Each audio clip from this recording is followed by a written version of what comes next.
from former President Donald Trump, who says his people, quote, get extremely angry with what's happening. That's ahead of Monday, when for the first time in history, a former American president will stand criminal trial. Trump is accused of trying to buy the silence of a porn star, Stormy Daniels, he allegedly had an affair with. Trump denies the claims and has tried to delay the proceedings time and again. But with just days left, that tried and true or somewhat true strategy is running out of runway. Earlier this week, his last-ditch effort to delay failed for the third time in 3 days.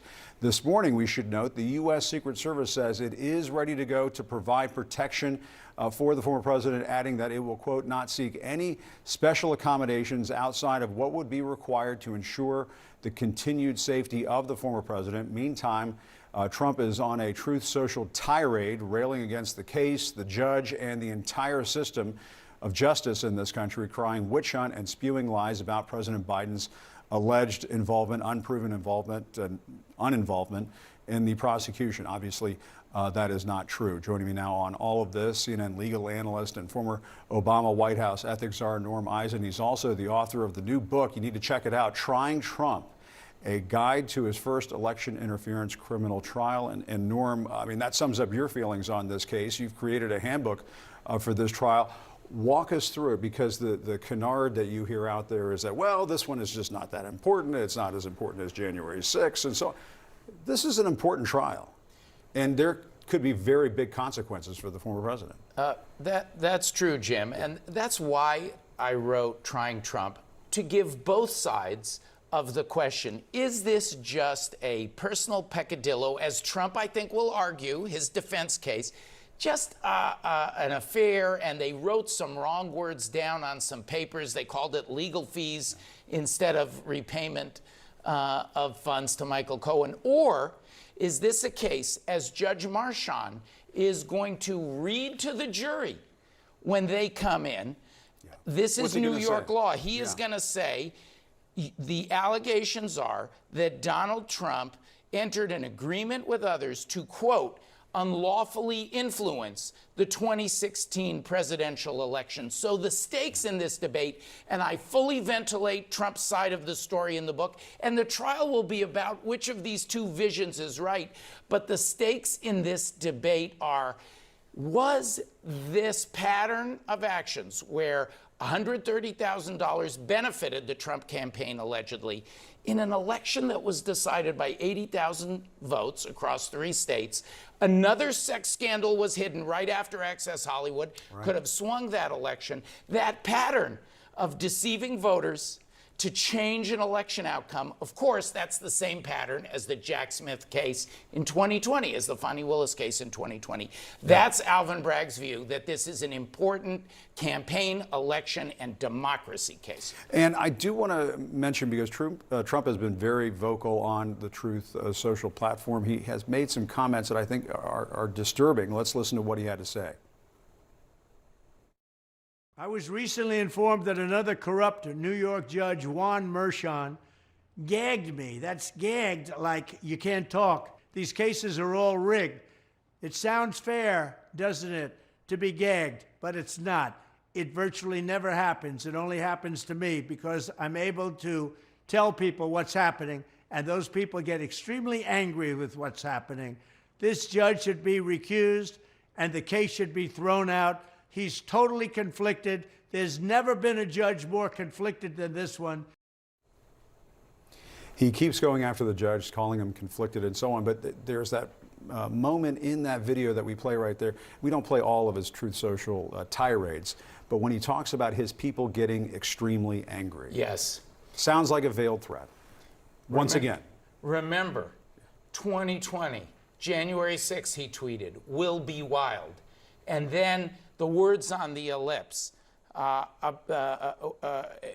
are charged as incitement in the January 6th case, although in a different form. He's not charged with insurrection. He's charged with, again, just like the 2016 case, a conspiracy to unlawfully influence the election, and of course innocent until proven guilty. But Jim, in that context, with the repeated history of his words leading to risk and danger and violence. That's why this gag order is in place. Contrary to what he said, it's not unusual. And when he says his people get angry, that should be a flashing red light. Well, and that's why I wonder, you know, heading into Monday, what is Trump going to try to do to derail this? I mean, I suppose one of the last things that he could possibly do is try to provoke the judge to the extent that the judge has to take action. Could that potentially interfere with the proceedings?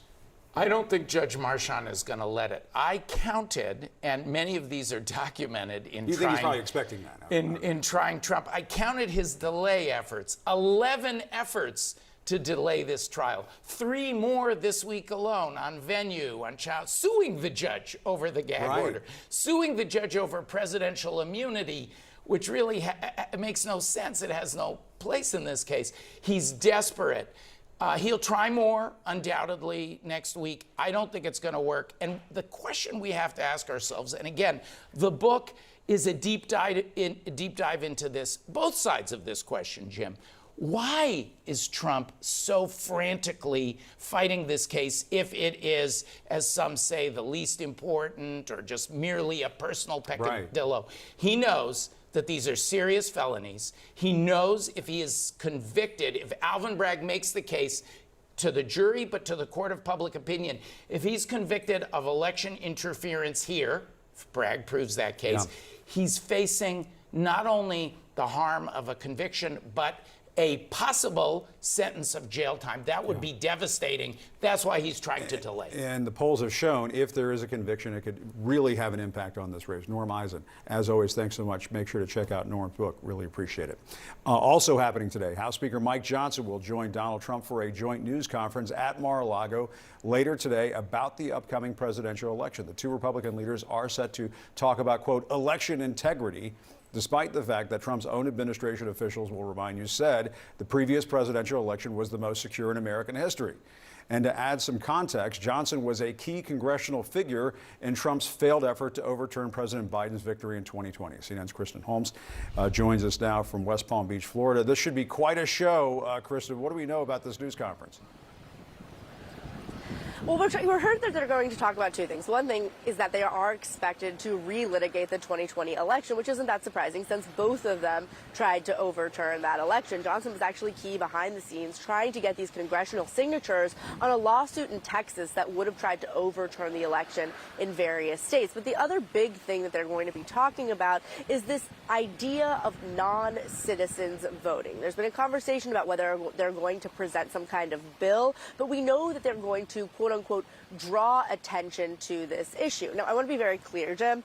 There's currently a federal ban on non-citizens voting in federal elections. So that is a non-issue. But we've seen Republicans really use this as a rallying cry, starting with the former president himself. He has actually gone as far to say that Democrats want undocumented citizens coming across the border to help them in the 2024 election. Obviously, there is no evidence of that at all. Now, one thing I do want to make clear here is that there are some states in which various cities have moved forward on passing legislation that would allow non-citizens to vote in particular local elections. Again, not federal elections, which is what these 2 men deal with, but in local elections like a school board election. But now what you're seeing is various states coming forward and putting forward these laws that say non-citizens cannot vote in elections. So this, again, has become a rallying cry, particularly as immigration has risen to a top concern of voters in 2024.